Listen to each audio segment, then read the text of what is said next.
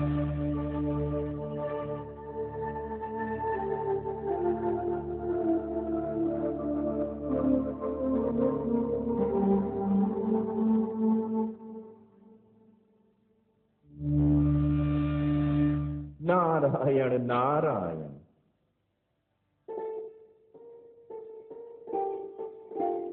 प्रणाम सर्वेश्वर। प्रणाम माते। बहुत दिनों से आप दोनों के दर्शन नहीं हुए थे, तो ऐसा प्रतीत हो रहा था जैसे जीवन में कुछ घट सा गया हो, तो नेत्रों की प्यास बुझाने आ गया।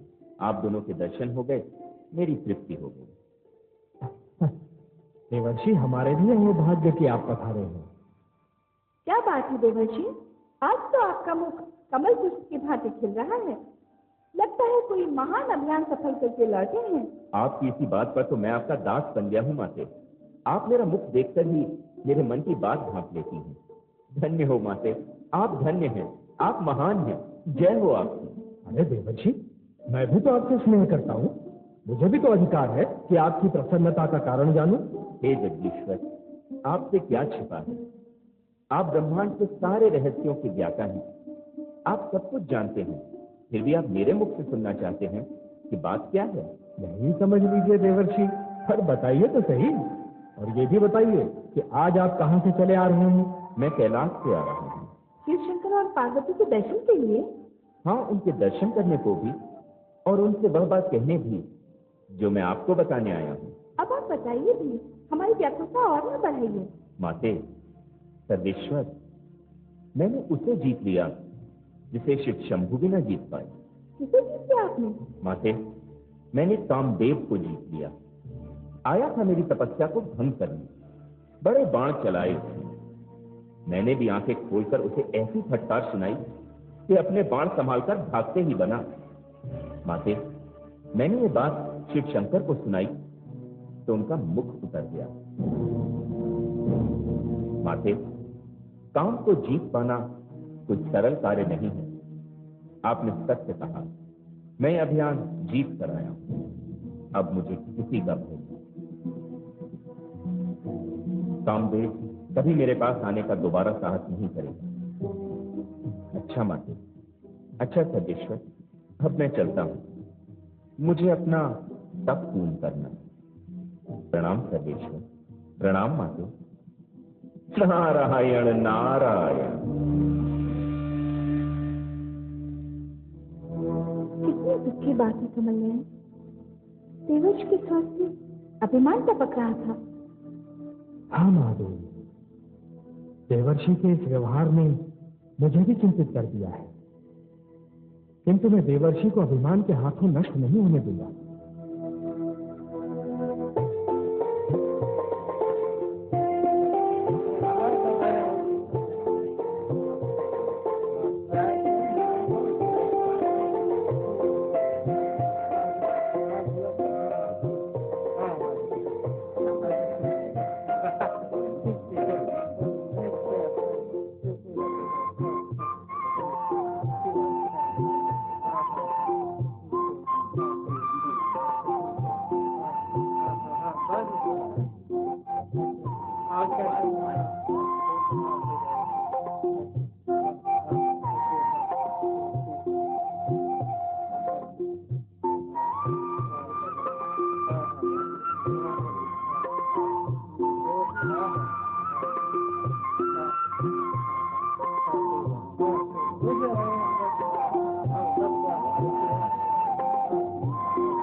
नारायण नारायण।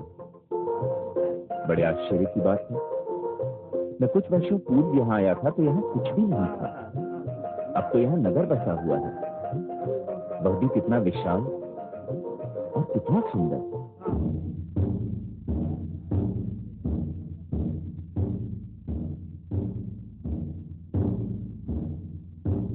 सुनिए सुनिए सुनिए, समस्त प्रजा को सूचित किया जाता है कि आज महाराज शील निधि नगर में यात्रा के लिए निकल रहे हैं। प्रजा को अपने प्रिय महाराज के दर्शन और स्वागत के लिए आमंत्रित किया जाता है, आमंत्रित किया जाता है।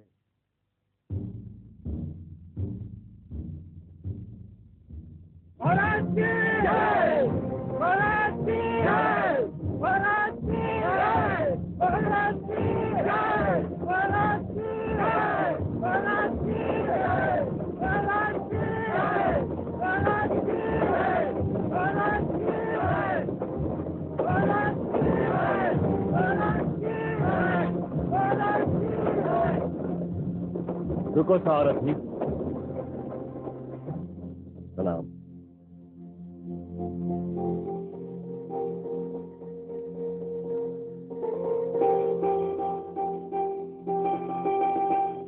प्रणाम देवर्षि।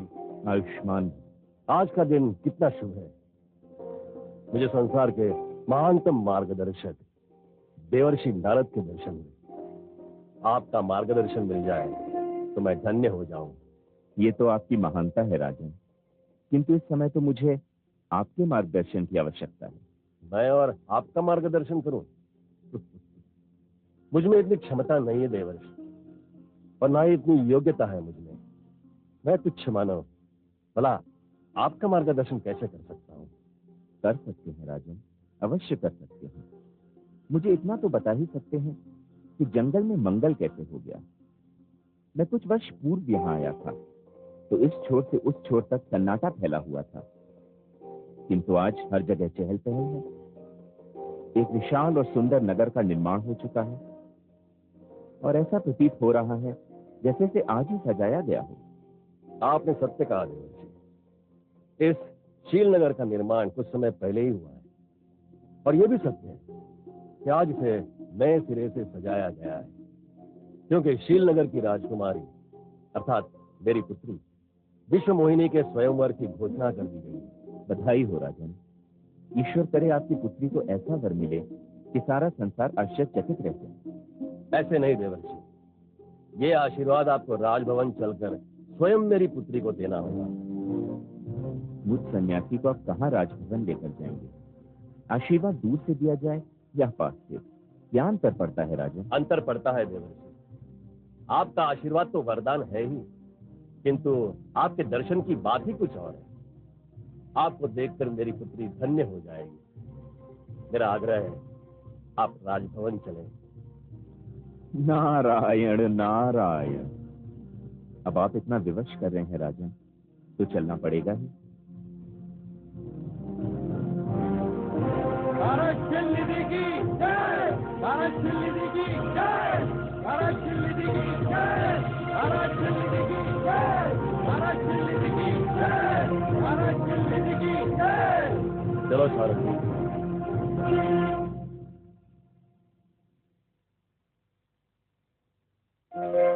महारानी आइए।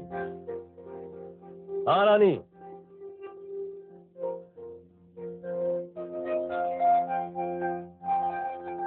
महारानी, महारानी। देवर्षि,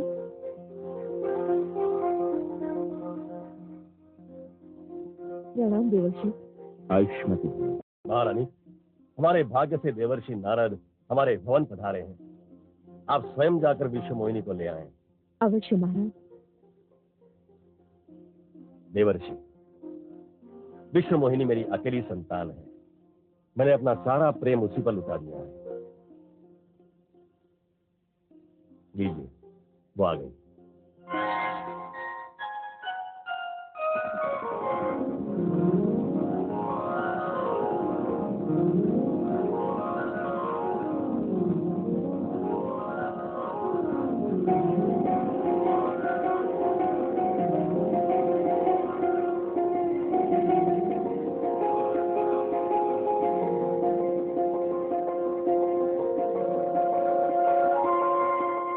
प्रणाम देवर्षि।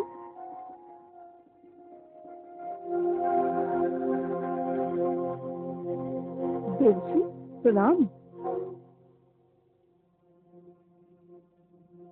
आयुष्मती भव। राजन, आप तो कह रहे थे कि आपकी पुत्री आपकी अकेली संतान है। नहीं राजन, वो तो सारे विश्व में अकेली है, एक ही है, बेजोड़ है,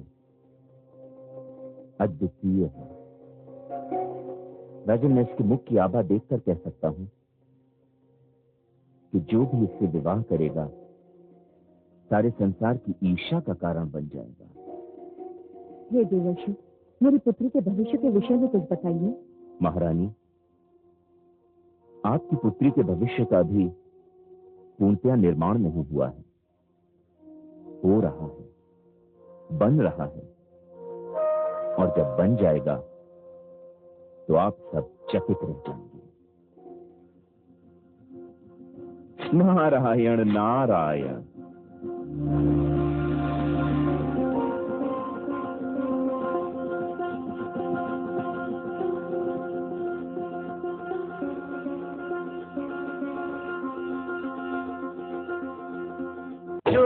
सुनेगा ये पुराण पाएगा सुख और ज्ञान, पाएगा सुख और ज्ञान। कर्म को ही धर्म जान, प्रेम की तू छेड़तान, प्रेम की तू छेड़तान। बीते युग बता रहे हैं, बीते युग बता रहे हैं, सत्य पथ पे चल सुजान।